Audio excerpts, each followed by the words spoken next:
বন্ধুরা, কম্পিউটার এমন একটি উন্নত প্রযুক্তি যা আমরা আজকের দৈনন্দিন জীবনে ব্যবহার করছি। কিন্তু এই মেশিনগুলোর ধারণা আমাদের ইতিহাসের মতোই প্রাচীন। এটি বিশ্বের সবচেয়ে প্রাচীন কম্পিউটারের গল্প, যা সমুদ্রের গভীর থেকে আবিষ্কার করা হয়েছিল। সময়টা ছিল প্রায় 65 খ্রিস্টপূর্বে, যখন একটি বাণিজ্যিক জাহাজ রোমের দিকে যাত্রা করেছিল। জাহাজটি মালামালে পরিপূর্ণ ছিল। সমুদ্রের মাঝখানে পৌঁছে এটি একটি শক্তিশালী ঝড়ের মাঝে ভেসে যায়। জাহাজে প্রায় 300 টন মালামাল ছিল, যা জাহাজটিকে পুরোপুরি ভারী করে তুলেছিল।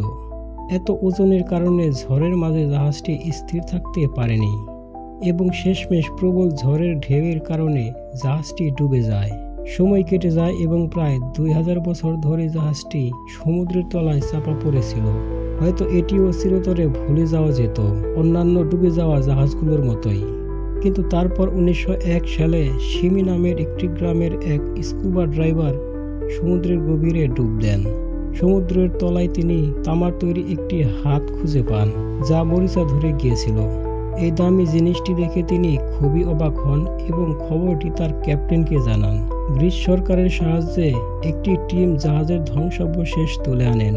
এর মধ্যে তামার তৈরি মূর্তি, ভাঙা পাত্র এবং অন্যান্য জিনিস ছিল। এগুলো প্রাচীন গ্রিস সভ্যতার সবচেয়ে প্রাচীন সংগ্রহগুলোর মধ্যে একটি ছিল। এগুলোকে অ্যাথেন্সের একটি মিউজিয়ামে নিয়ে যাওয়া হয়। মিউজিয়ামের টিম যখন এই জিনিসগুলো জোড়া লাগানোর কাজ করছিল, তখন ব্রোঞ্জের তৈরি একটি গোলাকার টুকরো অবহেলায় পড়েছিল। কয়েক মাস পর এটি শুকিয়ে যায় এবং ফেটে যায়। এর মধ্যে একটি বড় চাকা দেখা যায়, যার উপর কিছু লেখা ছিল এবং ছোট ছোট গিয়ারও ছিল, যা দেখতে একটি জটিল যন্ত্রের মতোই ছিল। ডিভাইসটি তার সময় থেকে প্রায় 1000 বছর এগিয়ে ছিল।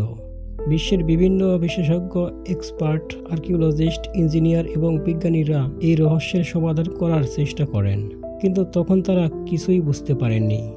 প্রাচীন গ্রিক আর্কিওলজিস্ট ভ্যালেরিয়াস প্রথম ব্যক্তি ছিলেন যিনি এটিকে বোঝার চেষ্টা করেছিলেন।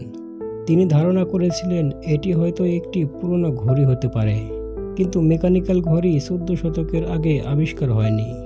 ভ্যালেরিয়াস বুঝতে পারেন যে তাকে আরও বিশেষজ্ঞের সাহায্য নিতে হবে। এর জন্য সে জন সবরনস এবং অ্যাডলফ উইলহেলমকে আমন্ত্রণ করেন, যারা তখনকার এক্সপার্ট ছিলেন। এরপর গবেষণায় জানা যায় এটি একটি প্রাচীন ক্যালকুলেটর, যা নক্ষত্র এবং গ্রহের অবস্থান পরিমাপের জন্য ব্যবহৃত হতো। তবে এই ধরনের যন্ত্রে গিয়ারের প্রয়োজন হয় না। এরপর এনশিয়েন্ট ভাষার এক্সপার্ট আলবার্ট এথান এসে এটির রিসার্চ শুরু করে। সে এই ডিভাইসটিতে কিছু আলফাবেট ডিসকভার করে, যেগুলো লুকানো ছিল, যা গ্রিক ভাষায় লেখা ছিল, যেটি এনশিয়েন্ট ইজিপশিয়ান ক্যালেন্ডারের প্রমাণ দিত। যেটাতে তারা বুঝতে পারেন যে এই ডিভাইসটি পুরো সময় অ্যাস্ট্রোনমিক্যাল বডির স্টাডি করার জন্য ইউজ করা হতো। গবেষণার সময় দ্বিতীয় বিশ্বযুদ্ধ শুরু হয়, যার ফলে গবেষণা ধীর হয়ে যায়। এরপর 1953 সালে স্কিউবা ড্রাইভাররা আবার নতুন সরঞ্জাম নিয়ে সমুদ্রের সেই অংশে ডুব দেন। দীর্ঘ গবেষণার পর জাহাজের আরেকটি ভাঙা অংশ পাওয়া যায়, কিন্তু তখন তাদের কাছে উপযুক্ত যন্ত্রপাতি ছিল না। পরবর্তী 20 বছর পর উন্নত যন্ত্রপাতি নিয়ে আবার গবেষণা শুরু হয়, তবে নতুন করে কিছুই পাওয়া যায়নি।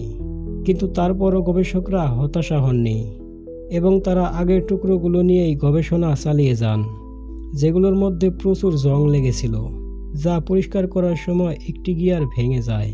এরপর 1960 সালে এক্স রে প্রযুক্তি আবিষ্কারের পর তারা কম্পিউটারের টুকরোগুলো এক্স রে করে আরও বিস্তারিত ছবি সংগ্রহ করতে সক্ষম হন। এর মধ্যে ব্র্যামলি, যে একজন সিনিয়র রিসার্চার এক্সপার্ট ছিলেন, ক্যান্সারের কারণে সে মৃত্যুবরণ করেন। এর জন্য প্রজেক্টের কাজ বন্ধ হয়ে যায়। এরপর 1921 সালে 82টি এক্স রে ইমেজের মাধ্যমে এই যন্ত্রটি পুনরায় সংযোজন করা হয়, আর এরই সাথে দুনিয়ার সবচেয়ে পুরনো কম্পিউটারের মিস্ট্রি সলভ করা হয়। এটি ছিল কাঠের বক্সে রাখা একটি যন্ত্র, যার পাশের দিকে একটি হ্যান্ডেল ছিল, সামনে একটি বড় গিয়ার ছিল।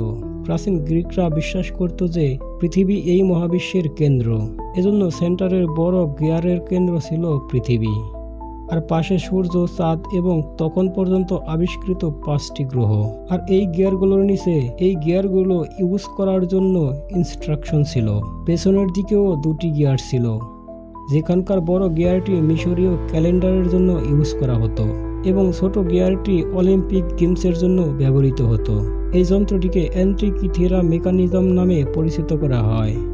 এটি জটিল কোনো গাণিতিক সমস্যার সমাধান করতে পারত না। যেখানে আজকের কম্পিউটার বাইনারি সিস্টেমে কাজ করে, সেখানে এই 2000 বছর পুরনো প্রাচীন কম্পিউটার গিয়ার মেকানিজমে কাজ করত। এটি প্রমাণ করে যে 2000 বছর আগের মানুষ খুবই বুদ্ধিমান এবং তাদের চিন্তাভাবনা ছিল সময়ের চেয়েও অনেক এগিয়ে। আজকের জন্য এতটুকুই। শীঘ্রই দেখা হবে আরও একটি মজাদার ভিডিওতে। ততক্ষণ পর্যন্ত ভালো থাকুন। ধন্যবাদ সবাইকে।